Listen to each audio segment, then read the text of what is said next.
আল্লাহ রাসূলের যুগের বেশ কিছুদিন সময় পরে তাবেঈ গাজী আবু বকর রাহমাতুল্লাহ আলাইহি যুবক মানুষ, ও রাজশাহীর যুবক, কান খাড়া করে দিয়ে শোনো, তোমাকেই বলছি, তোমার মতো একজন বেকার যুবক প্রতিদিন কাজ করলে খেতে পায়, না করলে খেতে পায় না। তাবেঈ গাজী আবু বকর রাহমাতুল্লাহ আলাইহি 2-3 দিন হয়ে যায়, কোনো কাজ পান না, কোনো খাবার ক্রয় করতে পারেন না। বাসায় বুড়ো আব্বা আম্মা রয়েছেন, তাদের মুখের দিকে তাকিয়ে বড় কষ্ট পান। তিনি এবার মক্কার ব্যবসায়িক অঞ্চলের মাঝে এদিক সেদিক খোঁজাখুঁজি করতে লাগলেন, কোথাও কি কোনো কাজ পাওয়া যায় কিনা। হঠাৎ করে লক্ষ্য করলেন ইয়েমেন থেকে একটা ব্যবসায়িক কাফেলা এসেছে, আর তাদের মধ্য থেকে একজন আজিজ তাজের, একজন মুরব্বী, একজন বড় ব্যবসায়ী উঁচু স্থানে দাঁড়িয়ে বলছেন, আমার একটা থলে হারিয়ে গিয়েছেন, যে থলের মধ্যে ইয়ামিন থেকে আনা আমার ব্যবসায়ী দামি দামি মণিমাণিক্য, হীরা খচিত অনেকগুলো গহনা অলংকার ছিল। বলছিলাম হিফজ আমানাতিন, মনোযোগ দিয়ে শুনুন তাওহীদি জনতা।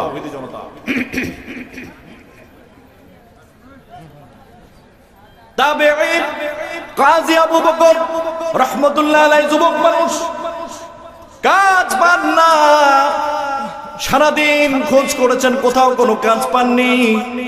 হতাশ হয়ে এবার বাসার দিকে রওনা করছেন। সন্ধ্যার একটু আগে গোধূলি লগ্নে আলো আঁধারির সময় কি যেন পায়ের সাথে একটু বাধাপ্রাপ্ত হয়। হাত দিয়ে দেখেন মক্কার বাজারে যে তাজের আজিজ একটা থলের বর্ণনা দিয়েছিল, সেই থলেটাই সে পেয়ে গিয়েছে। চিৎকার দিয়ে বলেন সুবহানাল্লাহ। আলহামদুলিল্লাহ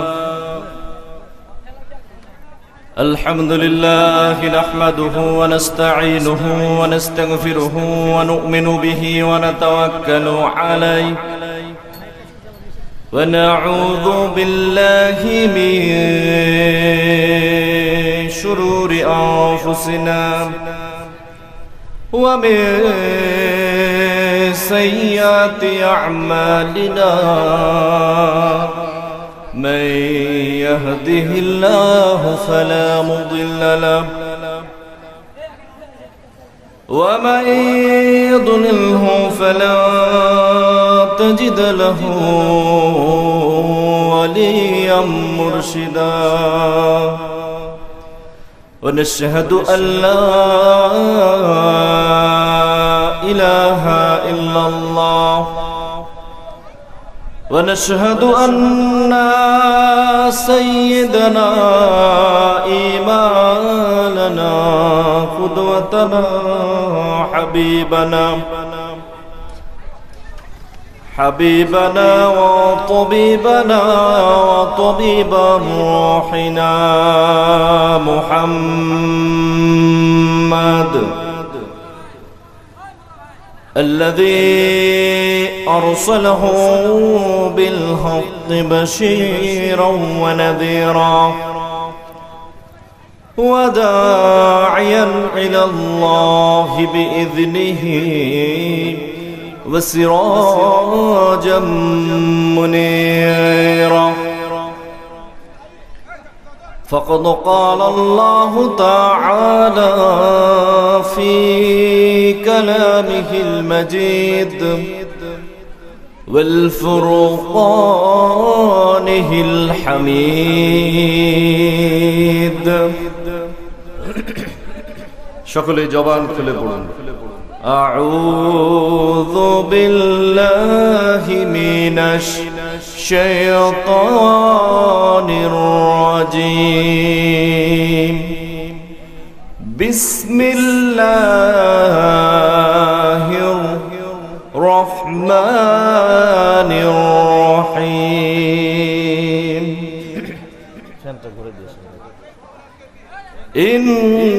ইন্নাল্লাহা ওয়া মালাইকাতাহু ইউসাল্লুনা আলান নবী ইয়া আইয়ুহাল্লাযীনা আমানু সাল্লু আলাইহি ওয়া সাল্লিমু তাসলিমা আল্লাহুম্মা সাল্লি আলা মুহাম্মাদিন ওয়া আলা আলি মুহাম্মাদ। মরণ থেকে যত পালাও মরণ তোমায় লইবে ঘিরি,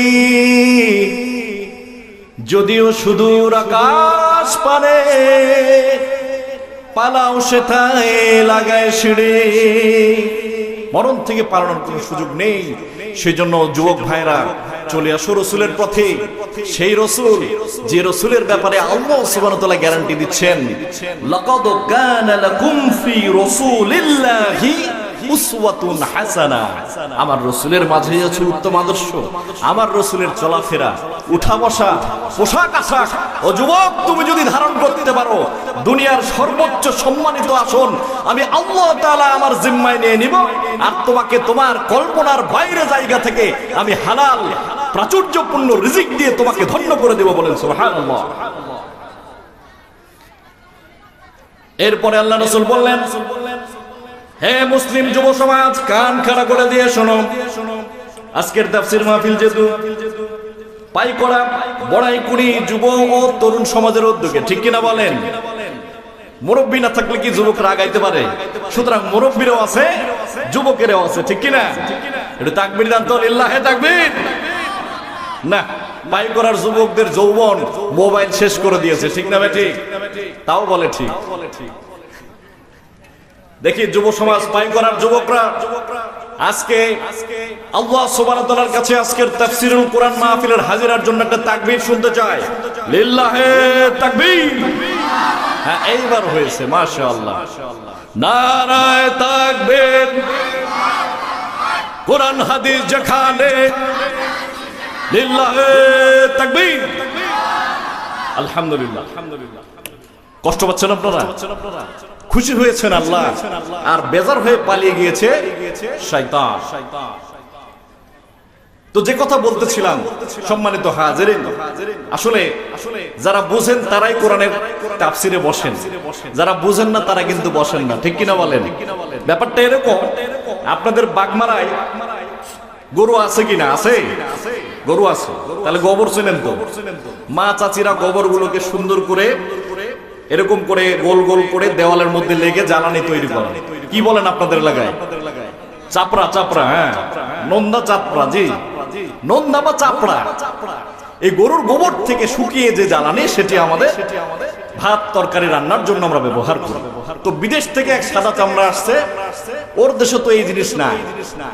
তো সে এবার জিজ্ঞেস করছে, তার দোভাষীকে জিজ্ঞেস করছে, hey man, what is this? তো দোভাষী বলছে যে দিস ইজ কাউ ডাং, মানে গরুর গোবর এইটা। তো বিদেশি বলছে, I understand this is cow dung, but how did the cow put it on the wall? আমি বুঝছি এটা গরুর গোবর, কিন্তু আমার প্রশ্ন হলো, গরু ওই ওয়ালের উপরে পায়খানা করলো কেমন করে? তাদের তো ভিড়ে জনতা, বলেন তো, গরু কি দেওয়ালের উপর পায়খানা করেছে না মানুষ লাগিয়েছে? এই জন্য ভুলটা করেছে বিদেশি। বিদেশির শিক্ষা আছে, যোগ্যতা আছে, টাকা পয়সা আছে, কিন্তু তার জানা নেই, ঠিক না ভাই? ঠিক এমনি ভাবে যুবক ভাই, আপনাকে বলছি, মনোযোগ দিয়ে আমার সামান্য সময়ের কথাটুকু শ্রবণ করেন। যদি এই শিক্ষাটা আপনি আজকে আমার এই ছোট্ট আলোচনা থেকে নিতে পারেন, আল্লাহর নামের কসম করে বলি, আপনার জীবন জিন্দেগিতে কখনো বেকারত্বের অভিশাপ আসবে না ইনশাআল্লাহ। কারণ গ্যারান্টি দিয়েছেন কে? গ্যারান্টি দিয়েছেন কে? আল্লাহ সুবহানাহু ওয়া তাআলা গ্যারান্টি দিয়েছেন। আসুন শুনি। আল্লাহ রাসূল সাল্লাল্লাহু আলাইহি ওয়াসাল্লাম বলেন, সবচেয়ে শ্রেষ্ঠ সম্পদ হলো ওই জবান যে সব সময় আল্লাহর জিকির করে। কি করে? জোরে বলেন। সব সময় পড়ে লা ইলাহা, জোরে লা ইলাহা, লা ইলাহা Every night and every day, every night and every day, never forget to say La ilaha illallah. Every night and every day, every night and every day, never forget to say La ilaha illallah. সব সময় হার হালতে যার জবানের মধ্যে জিকির থাকবে, আল্লাহর রাসূল বলেছেন ওই যুবক সবচেয়ে বেশি ধনী। সুবহানাল্লাহ। আল্লাহর রাসূল বললেন যুব সমাজ শোনো, আরবাআতুন, চারখানা জিনিস তোমরা আঁকড়ে ধরো, পৃথিবীর যত সম্মান আল্লাহ তাআলা তোমাকে সম্মানিত করে দেবে। বলেন সুবহানাল্লাহ। প্রাণের ভাইরা দেখুন, এই তো কিছুদিন আগে 5ই আগস্ট ঢাকা বিশ্ববিদ্যালয় থেকে কেবল পাশ করেছে অথবা মাস্টার্সে পড়তেছে এই ছাত্রদের বয়স কি অনেক বেশি? কথা বলেন না কেন, অনেক বেশি। অথচ এই সমন্বয়কগুলো কি এমন আমল করলো, আল্লাহ তাআলা তাদেরকে এমন সম্মানিত করলেন যে তাদের বাবার চেয়ে বড়, বাবার চেয়ে বেশি বয়সী মানুষগুলো তাদেরকে এখন স্যার স্যার বলতেছে। কথা বলেন ঠিক না বেঠে? আল্লাহ পারেন, আল্লাহ পারেন।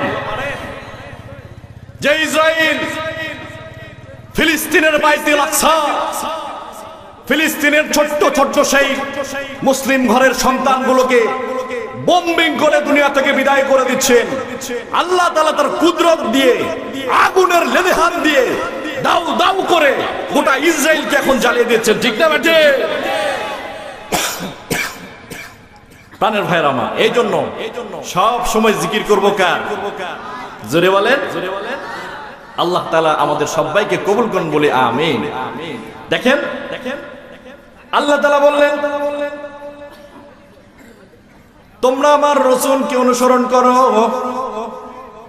আর আল্লাহ রাসূল বললেন তোমরা চারটা জিনিসকে আঁকড়ে ধরো, পৃথিবীর কোন শক্তি তোমাদেরকে পরাভূত পদানত করতে পারবে না। সুবহানাল্লাহ। প্রিয় পাইকড়া অত্র অঞ্চলের তাফসীর কোরআন মাহফিলের তাওহীদি জনতা, বলুন তো রাসূল কয়টি জিনিস আঁকড়ে ধরতে বললেন? জোরে বলেন। তার 1 নম্বর হলো হিফজু আমানাতিন। আমার দিক তাকান, অল্প সময় নিব, কষ্ট পাচ্ছেন আপনারা? 1 নম্বর হলো হিফজু আমানাতিন, আমানতের হেফাজত করতে হবে। আল্লাহ রাসূল যে 4টি জিনিস বললেন, 1 নম্বর হিফজু আমানাতিন। আমার সাথে বলেন হিফজু আমানাতিন। কথা বলেন না কেন আপনারা? একটু আগে শুনলেন, একটা করে হরফ উচ্চারণ করবেন, 10 থেকে নিয়ে 700 পর্যন্ত নেকি দিবেন কে? বলেন হিফজু আমানাতিন। 2 নাম্বার সিদকু হাদিসিন। 3 নাম্বার ওয়া হুসনু খলিকাতিন। 4 নাম্বার ইকফাতু ফি তুমাতিন।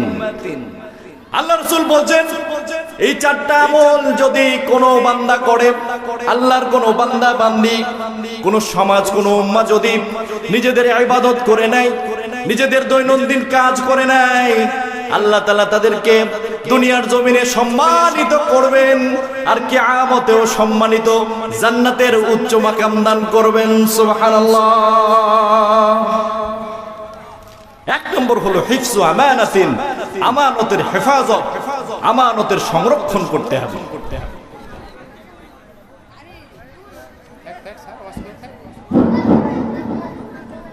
সম্মানিত জিন্দার ইমানদার মুসলমান কিরাম, আজকের তাফসীর মাহফিলের বিজ্ঞাপন ঘোষিত সম্মানিত সভাপতি প্রতিনিধি জনাব আসাদুল্লাহ গালিব, থানা আমির, বাংলাদেশ জামায়াতে ইসলামী আত্রাই থানা শাখা, উনি মঞ্চে উপস্থিত হয়েছেন। কারণ ওনার বড় ভাই জনাব মোহাম্মদ খবর ইসলাম তৈরি করে হজে গিয়েছেন। এই কারণে হজরত পালনের জন্য মক্কা মদিনায় অবস্থান করছেন। সেহেতু তো তার প্রতিনিধি আজকের এই মাহফিলে সভাপতির দায়িত্ব পালন করবেন। আমরা তার দীর্ঘায়ু ও সম্মানীয় জীবন কামনা করি। আমিন। আমিন বলেন। তো সম্মানিত হাজিরিন, বলতেছিলাম কয় জিনিস বলুন তো? সবাই বলেন চারটা। এক নাম্বার হলো হিফজু আমানাতিন, আমানতের হেফাজত। প্রাণের ভাইয়েরা আমার, আল্লাহ রাসূলের যুগের বেশ কিছুদিন সময় পরে তাবেঈ গাজী আবু বকর রাহমাতুল্লাহ আলাইহি, যুবক মানুষ, ও রাজশাহীর যুবক, কান খাড়া করে দিয়ে শোনো, তোমাকেই বলছি, তোমার মতো একজন বেকার যুবক প্রতিদিন কাজ করলে খেতে পায়, না করলে খেতে পায় না। তাবেঈ গাজী আবু বকর রাহমাতুল্লাহ আলাইহি 2-3 দিন হয়ে যায়, কোনো কাজ পান না, কোনো খাবার ক্রয় করতে পারেন না। বাসায় বুড়ো আব্বা আম্মা রয়েছেন, তাদের মুখের দিকে তাকিয়ে বড় কষ্ট পান। তিনি এবার মক্কার ব্যবসায়িক অঞ্চলের মাঝে এদিক সেদিক খোঁজাখুঁজি করতে লাগলেন, কোথাও কি কোনো কাজ পাওয়া যায় কিনা। হঠাৎ করে লক্ষ্য করলেন ইয়েমেন থেকে একটা ব্যবসায়িক কাফেলা এসেছে, আর তাদের মধ্য থেকে একজন আজিজ তাজের, একজন মুরব্বী, একজন বড় ব্যবসায়ী উঁচু স্থানে দাঁড়িয়ে বলছেন, আমার একটা থলে হারিয়ে গিয়েছেন, যে থলের মধ্যে ইয়ামিন থেকে আনা আমার ব্যবসায়ী দামি দামি মণিমাণিক্য, হীরা খচিত অনেকগুলো গহনা অলংকার ছিল। বলছিলাম হিফজু আমানাতিন, মনোযোগ দিয়ে শুনুন তাওহীদি জনতা।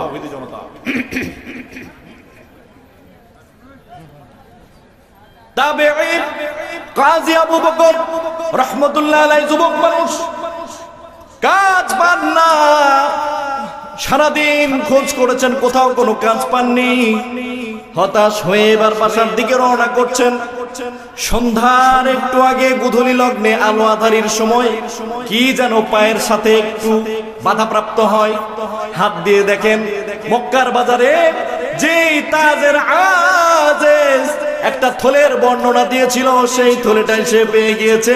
চিৎকার দিয়ে বলেন সুবহানাল্লাহ।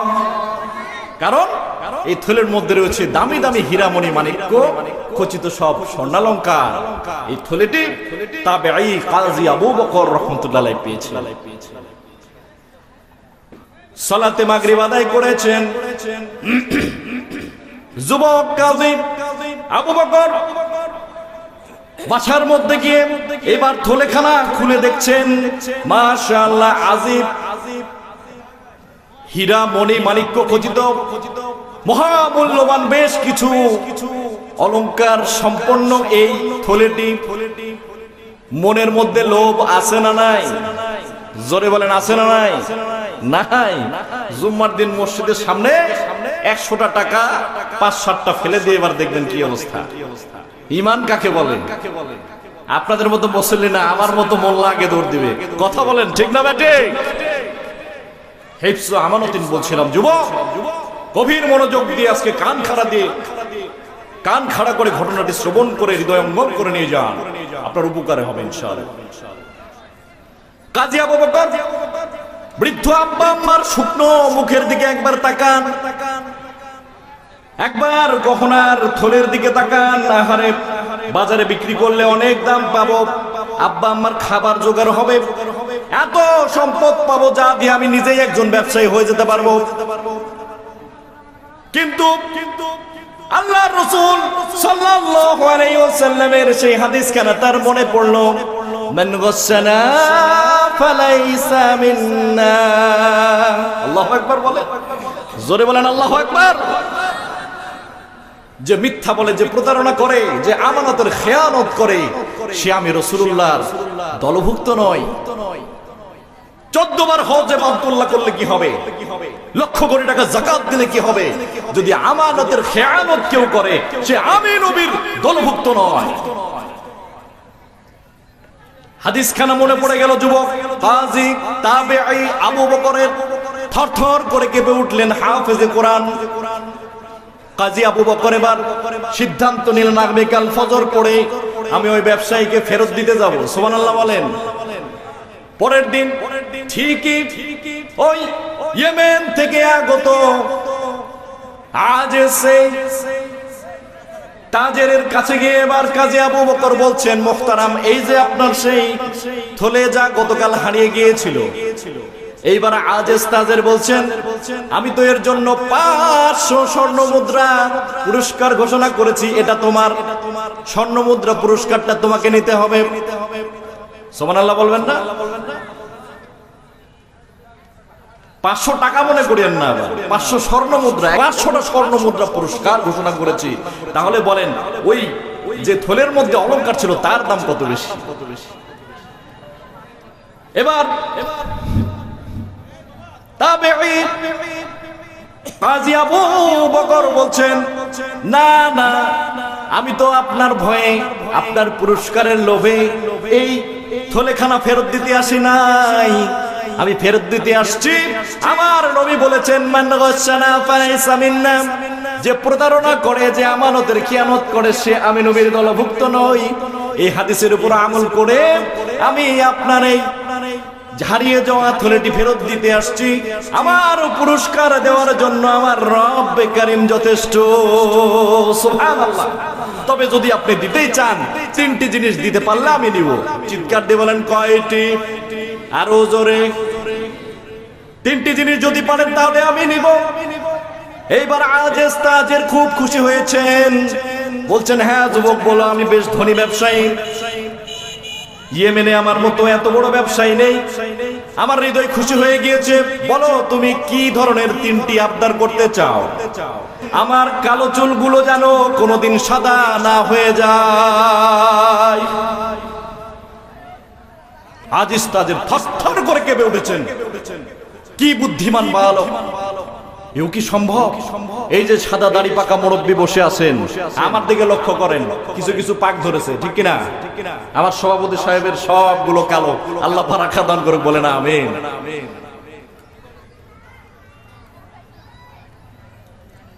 তাবেঈ কাজী আবু বকর বলছেন, আমার কালো চুলগুলোতে যেন সাদা পাক ধরে না যায়, যদি পারো হে ব্যবসায়ী আমাকে এইটি দাও। 2 নাম্বার, আমাকে আজরাইল যেন কখনো স্পর্শ করতে না পারে, যদি পারো এইটা দাও। 3 নাম্বার, আমি যেন কখনো জাহান্নামের মধ্যে না পড়ি, সেই গ্যারান্টি আমাকে তুমি দিয়ে দাও। আল্লাহু আকবার। এই 3টি আবদার ছাড়া আমি আর কিছু তোমার কাছে চাই না। সম্মানিত হাজিরিন, ঘটনা চক্রে এই মুরব্বী মক্কা থেকে ব্যবসা বাণিজ্য সেরে এবার ইয়েমেনে চলে ফিরে গেলেন।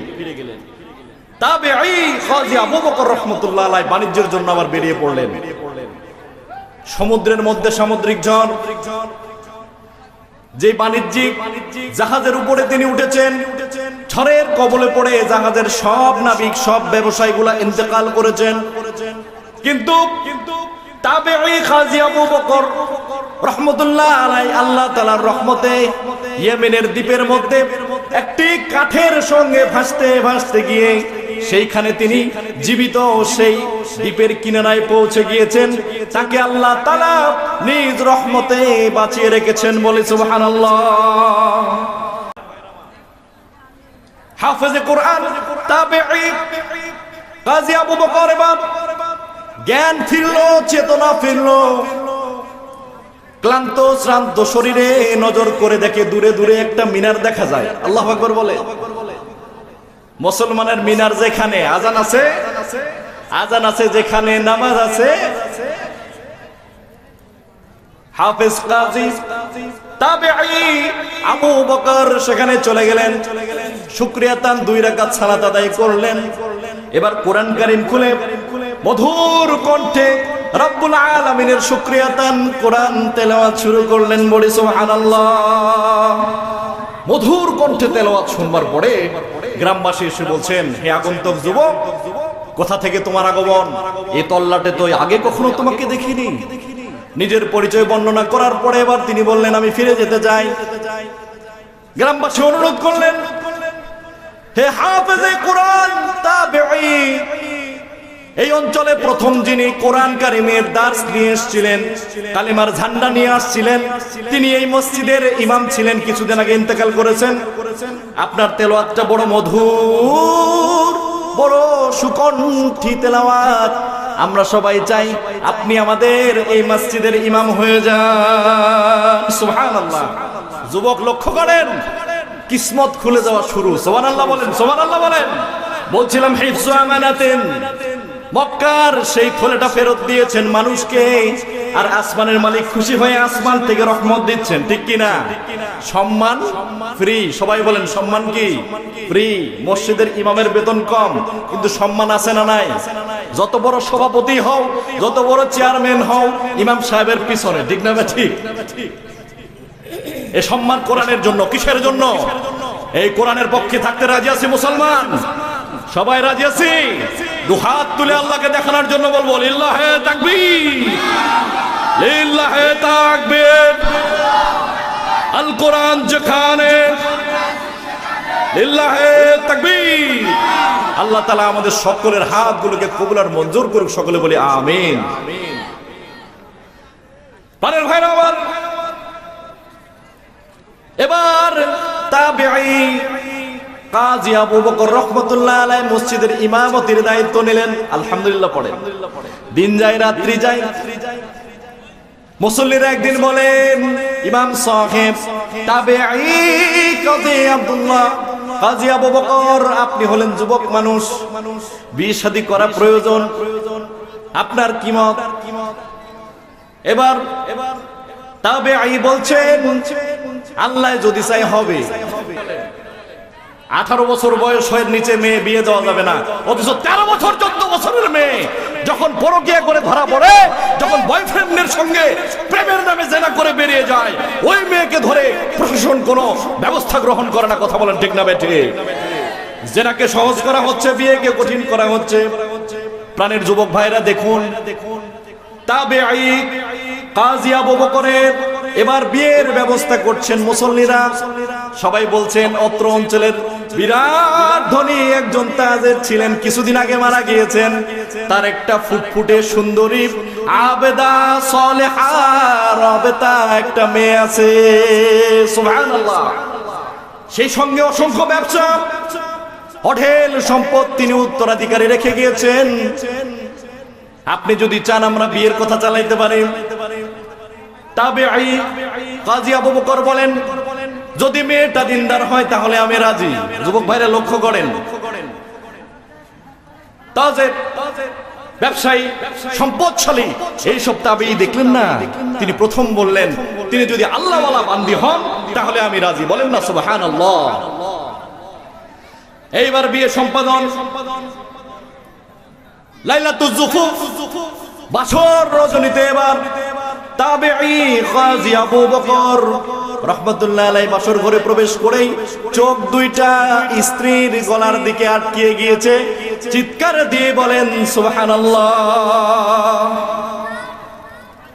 এবার স্ত্রী বলছেন, ওই যে ইয়েমেনের সবচেয়ে ধনী তাজেরের মেয়ে বলছেন, মনে মনে বলছেন, এতদিন জানতাম হুজুর ছাড়া যারা আছেন তাদের নজর খারাপ, তা আজকাল দেখতেছি হুজুরের নজরও খারাপ। নাউজুবিল্লাহ বলতেন। গলার দিকে এমন ভাবে তাকাইছি তো তাকাইছি, চোখ আর নামায় না, ঠিক কিনা বলেন?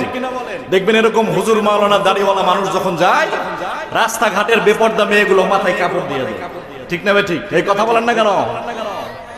মানে হুজুর এতই খারাপ, হুজুর দেখলে মাথায় কাপড় দেয়, নামাজে দাঁড়ালে কাপড় টেনে দেয়, ঘোমটা দিয়ে দেয়, যেই নামাজ শেষ কাপড় ফেলে, ঠিক কিনা বলেন? কথা বলেন, কথা বলেন।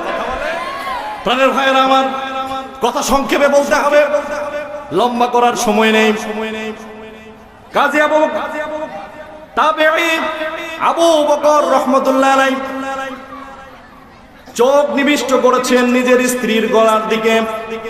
স্ত্রী এবার মৃদু সুরে আস্তে করে নম্রতার সঙ্গে বলছেন, ওগো প্রাণের স্বামী, কি দেখেন, এই গলার হারটা আপনার পছন্দ হয়েছে নাকি? আল্লাহু আকবার বলেন, আল্লাহু আকবার। মনে আছে এটা কোন হার? মনে আছে আপনাদের? তাবেঈ কাজী আবু বকর রাহমাতুল্লাহ আলাইহি বলেন, আল্লাহর নামের কসম করে বলি রে বিবি, এইরকম একটা হার বহুদিন আগে আমি মক্কার বাজারে পেয়েছিলাম। ক্ষুধার্ত, কাজ নেই, এমন অবস্থায় বাবা মার মুখে খাবার তুলে দেওয়ার জন্য মক্কার বাজারে ঘুরছিলাম।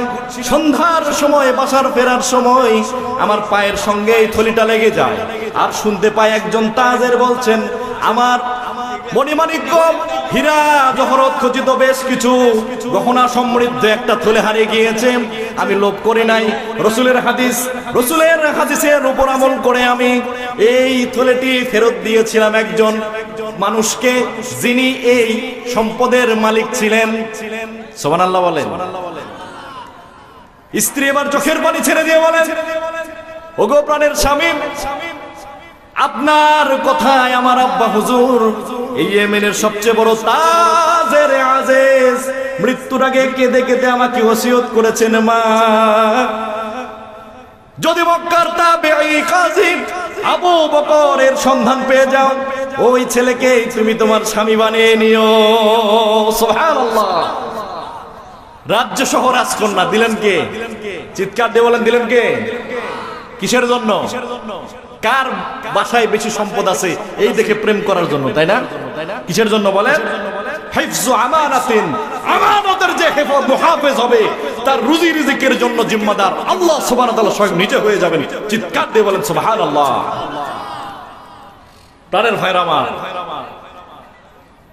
মানুষ দুনিয়াকে নিজের হাতে মোয়া মনে করেছে। কাজ কর্ম চাল চলন দেখলে মনে হয় এই পৃথিবীতে এসেছে দুনিয়াতে মস্ত বড়, খাও দাও ফুর্তি করো, দুনিয়া থেকে যেতে হবে, দুনিয়া থেকে মনে হয় যাবে না। অথচ একটু লক্ষ্য করে না, বাড়ির পাশেই যে কবরস্থান, ওই মানুষটা কিছুদিন আগে দুনিয়ার জমিনে চড়ে বেরিয়েছে। এই হাজী সাহেবের মতো চুলদারি পাকা মানুষগুলো আজকে জোরে ধমক দেওয়ার শক্তি নেই, ঠিক কিনা বলেন? সভাপতির সাথে লাগাই দিলে পারবে নাকি? পারবে? কোথায় গেল ক্ষমতা?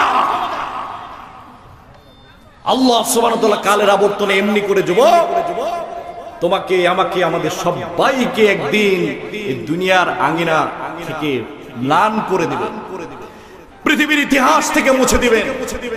এখানে যারা আমরা উপস্থিত হয়েছি, পর্দার আড়ালে মা বোনেরা আছেন, নিশ্চিত ভাবে আমরা বলতে পারি 100 বছর পর ইনশাআল্লাহ বিইজনিল্লাহ আমরা কেউ দুনিয়ার জমিনে থাকবো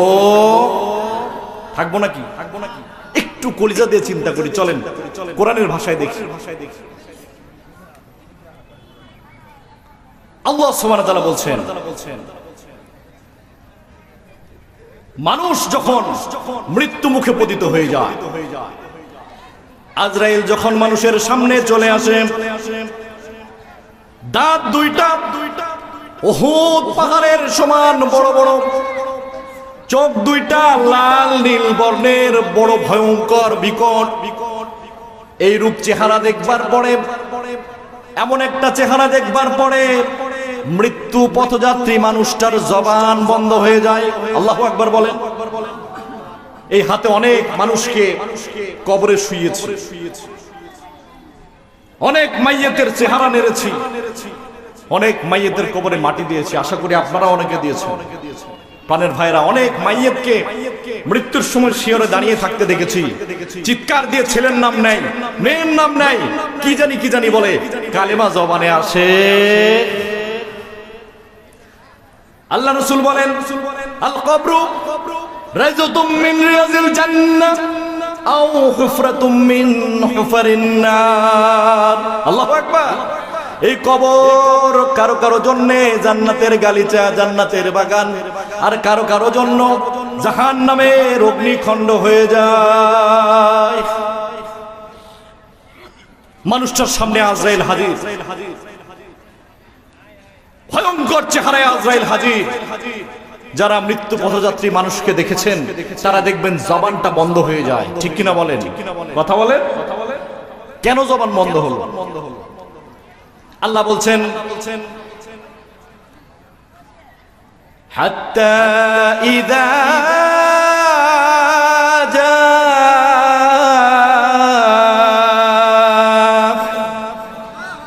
হলো না, কোরআন শোনার পরে আল্লাহু আকবার বলবেন, আমল নামায় সঙ্গে সঙ্গে 40টা নেকি দিবেন। যিনি তিনি কে? রেডি তো? আল্লাহ তাআলা বলছেন, হাত্তা ইযা জাআ আহাদাহুমুল মাউত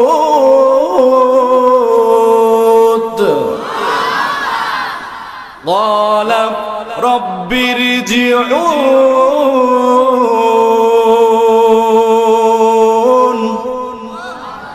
আল্লাহ তাআলা বলছেন, হে রাসূল, মানুষরা দুনিয়াকে খেলতামাশা মনে করেছে।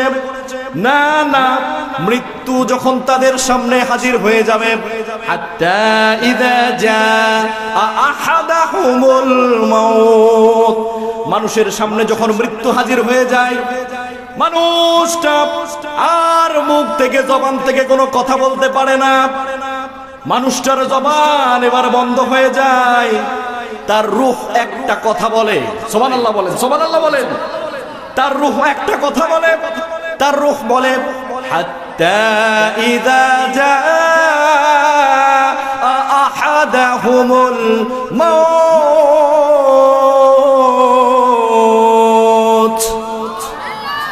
হে আল্লাহ তাআলা, আর একবারের জন্য হলেও দুনিয়ায় ফেরত যাওয়ার তৌফিক দিয়ে দাও।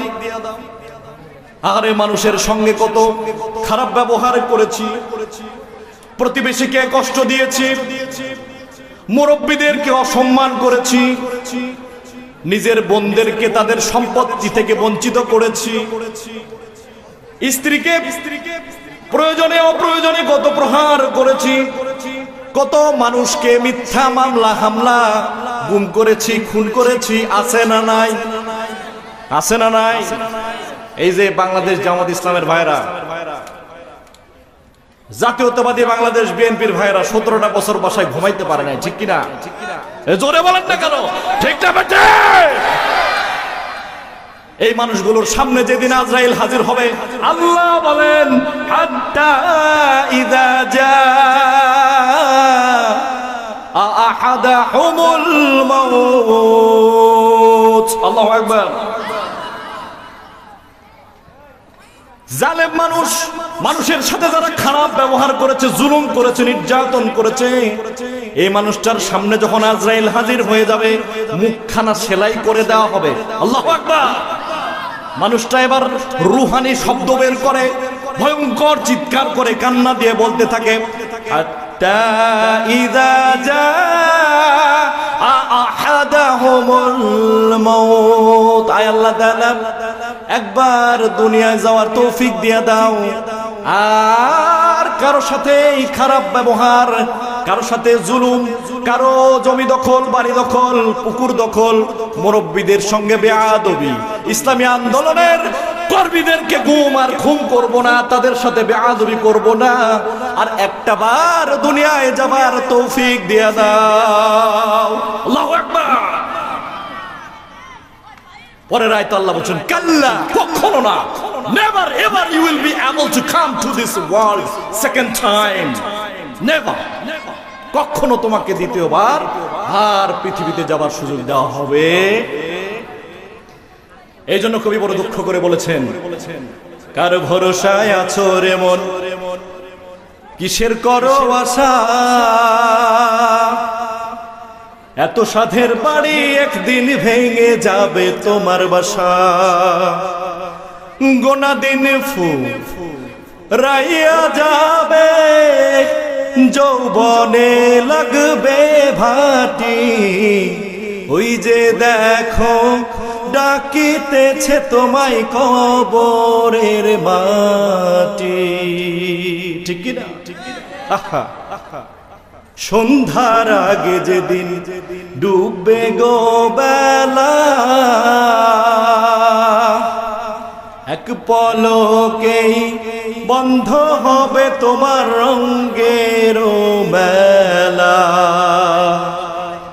কারে দিবা তুমি জোরে ধাম, কার মাথায় ভাঙবা লাঠি, ওই যে দেখো ডাকিতেছে তোমায় কবরের মাটি, একটু কালেমা পড়ি লা ইলাহা। আলোচনা সার হলো হিফজু আমানাতিন, এরপরে সিদকু হাদিসিন, এরপরে ওয়া হুসনু খালিকাতিন এবং ইকফাতু ফি তুমাতিন, অর্থাৎ আমানতের আমরা হেফাজত করব, সত্য কথা বলবো, এরপরে সৎ আচরণ করব আর হালাল খাবো। এই চারটা গুণ করলে, এই গুণ অর্জন করলে আল্লাহ রাসূল বলছেন পৃথিবীর সবচেয়ে বড় সম্মানিত আসন আমাদের যুবকদেরকে আল্লাহ দান করে দেবেন। বলি সুবহানাল্লাহ।